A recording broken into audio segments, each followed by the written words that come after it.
comics you've seen already. Mark, Riga, Ryan, Ashley, Troy. Hell Yes Fest. And now this is the portion of the show that's the Hell Yes Mess. Because I have no fucking idea what I'm doing on this lineup.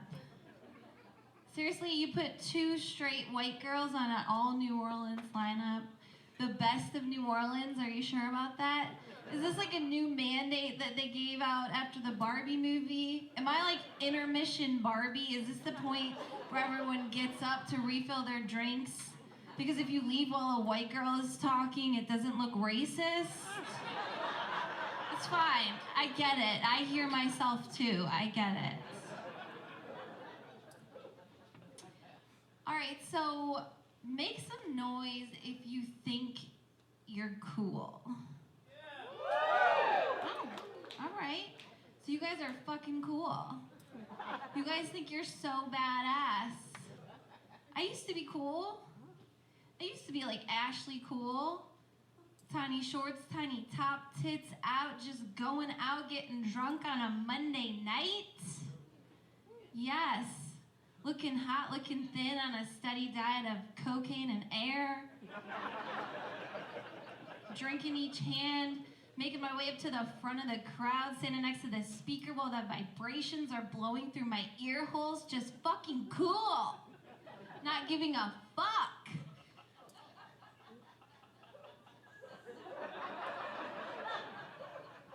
But like, something happened. It's like I blinked and everything changed. And now I am just a fucking drag. Just a drag. Just a fucking bummer of a person. How does that happen? Always complaining, always needing something. It's too hot, it's too cold, it's too bright, it's too loud. You're in the back of the room ordering a hot water with lemon, asking the TJ to turn down the music. Like, what happened?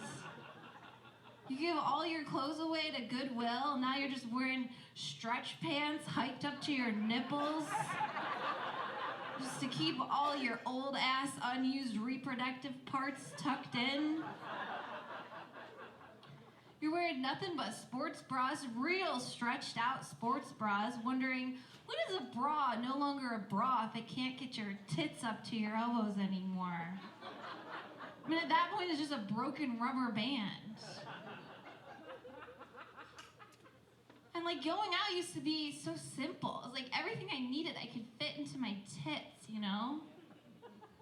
Now I'm just dragging around this 40-pound bag with a bunch of bullshit in it.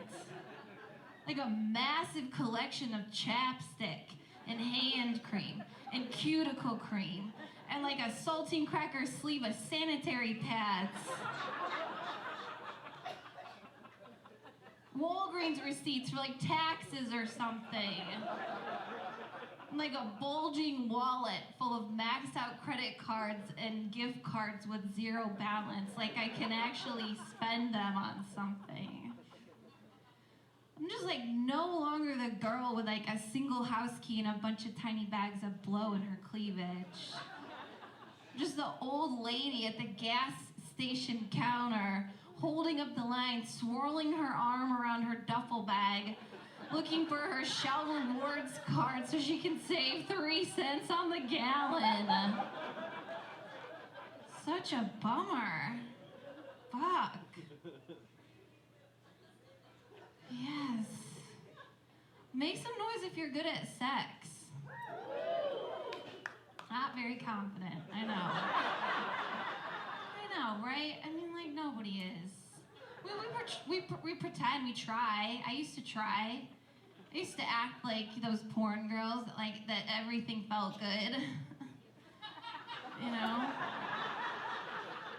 Or that, like, I enjoyed drinking buckets of cum. Nobody likes cum. Why are we pretending this still? Nobody likes cum.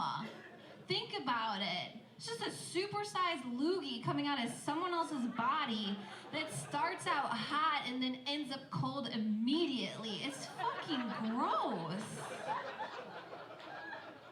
Can we just admit that? I know. I mean, and look, when I first met my boyfriend, like, I really did try to impress him. Like, I was giving him hand jobs and blowjobs all the time. But, like, now that we're in this long-term monotonous relationship, I haven't touched his penis because I want to in a really long time. It's only because I have to, and that is to fix a fight or to apologize for doing something dumb like leaving the oven on all day, you know?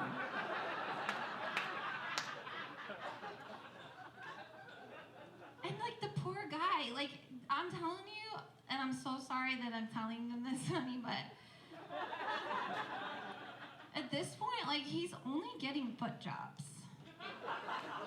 Which I'm gonna tell you, is like the best thing I've ever discovered. Like honestly, it frees your hands up to do literally anything else. And you can do it from like 5 feet away. It's not even a feet job, it's a foot job. Like, you get yourself a ribbed or fuzzy sock, that really takes care of it. And look, I'm not like a total prude, you know, like I know how to make it kinky. Sometimes we role play, like we're in a nursing home or something. And like at the last minute, I can like aim it towards his own face so he can like, you know, hit himself, and then like, you know, I wipe it sweetly off his cheek like drool. And then just like spoon feed him applesauce before he goes to sleep. It's kind of hot.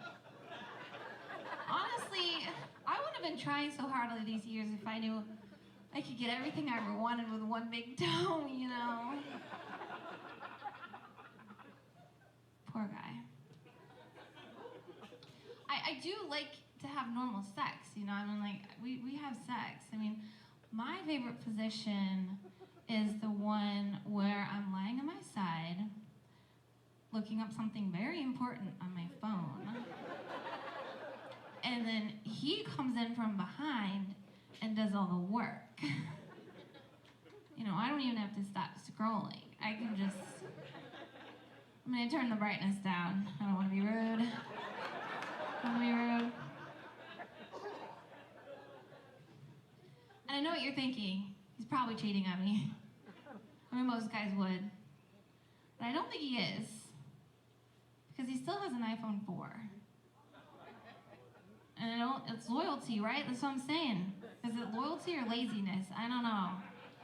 But it only has 6 apps on it, like the ones that came with the phone. And his favorite app is the calculator. So it's adorable. He's like an ape discovering technology for the first time, just like punching buttons to see what would happen. So I don't think he's on the dating apps.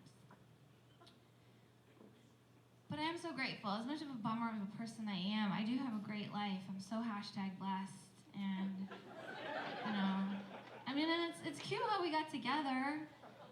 It's cute. I mean, he started hanging out with me when his cable box went out and he had nothing to watch on TV.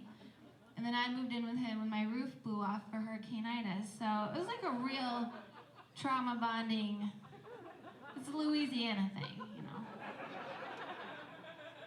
And we have this really nice apartment now, you know, really nice. And I'm just so grateful. So, like, I make sure every night when we're laying down to sleep that I tell him how much I adore him and respect him and love him and exactly how I would murder him and dispose of his body if he tried to cheat on me. And I'll tell you exactly how. Ladies, take notes. I would poison the Benadryl he takes to fall asleep because he's a widow baby. And I would chop him up into a bunch of pieces. I'd throw the bones to the dog. She grew up in Mid-City by the jail. She'll eat anything. And I'd put his little bits in the blender, turn him into a liquid, put him in one of those containers that you stick in the freezer, like congealed frying pan oil. No one knows what's in there. And if anyone asked where he was, I would just say he's at the gym, you know? Which is fucked up. But like, ladies, you know, like a good man is hard to find. But a brand new apartment with central air and a built-in washer dryer and covered parking and no roaches or termites in New Orleans? Well, that is nearly impossible. So, honey, you can get your secret blowjobs from your calculated girlfriend. But if you get caught, we're not breaking up. You're going missing, and I'm not moving out. So. It's New Orleans. It's like, this is a really tough city to live in. You know, I mean, it's beautiful, but it's spooky. It's 300 years old. It's still powered by gas lanterns that nobody knows how to work. And like, Halloween was the best time of year, aesthetically, for New Orleans. I don't think we should take the decorations down. Like, the caution tape everywhere really makes sense. It's like, is that a crime scene or like a cute, crafty condo? And the skeletons everywhere, you can just lay the fake corpses next to the real corpses. You know, wrap that cobweb around all the trash piles. We got year-round zombies living under the bridge. It's a free haunted house. And I'm not making fun of the homeless people. I'm not. But they're kind of rude. One time I tried to donate an old leather couch and they didn't want it because it didn't go with their decor. One guy yelled at me as I was leaving. He said, "Don't come back without West Elm." And then he chucked his Rouse's bag of yesterday's poo at me. I'm like, Jesus. New Orleans is like kind of Gotham City-ish, right? It's kind of like Gotham City with all the clownery and weirdness. Like, there's no cops, and like, we're all criminals. We're all criminals. I drove my car into the middle of Costco to load up groceries and nobody stopped me, so. You know, the traffic lights don't work, the buildings fall down, we just like walk around them. The mayor is a supervillain controlled by a rat king that lives under the French Quarter. Everyone knows that. Everyone knows that. We have no superheroes fighting for us. I mean, where's Batman? It's like he moved to Compton to retire. We are one Rod Stewart on DMT at Mom's Ball away from having our own Joker supervillain terrorizing the city. And we almost had Catwoman once, but that was just a dumb bitch who drank too much in the middle of summer, passed out eating a catfish po' boy, and couldn't get her leather pants off the next morning. That's fun. I mean, look, we do have Juan LaFonta and Big Frida. You know, they got those cartoon billboards. And Morris Bart, I mean, he's trying. He's trying. One call, that's all. I don't know. No one's buying it. His own car was stolen out of his gated community last year. What did he do? Called himself. Straight to voicemail, so I don't know. He's not here tonight, is he? I mean, he's everywhere. Is he here? Just to make sure. But I do love this city, and I love the Joy Theater, and I love this show. And before I go, I wanted to do something for you guys. The Louisiana Tourism Board commissioned me to write a song about our great state of New Orleans, and I toured the country promoting our city, and doing these joke ukulele songs is kind of my thing. So, you guys let me do my thing before I leave?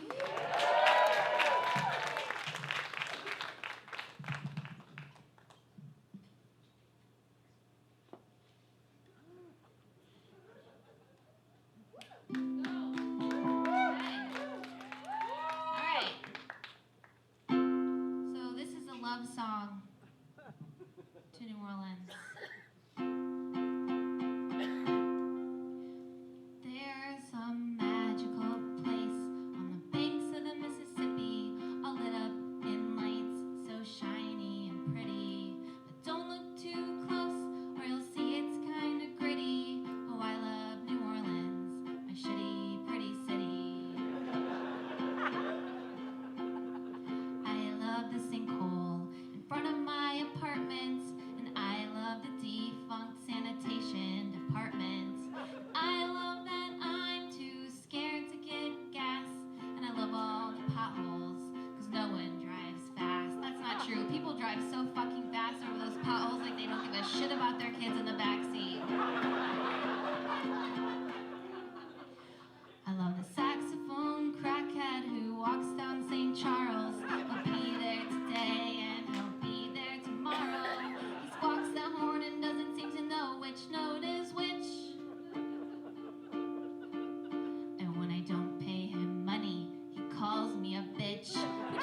Crocs. The correct answer is Crocs, and it is not socks, guys. You can drink and watch the sunrise all night at Miss May's. Puke on yourself and no one is fazed. Eat bugs from the mud off of a dirty picnic table. And then share a bag of drugs with a grandma Decatur.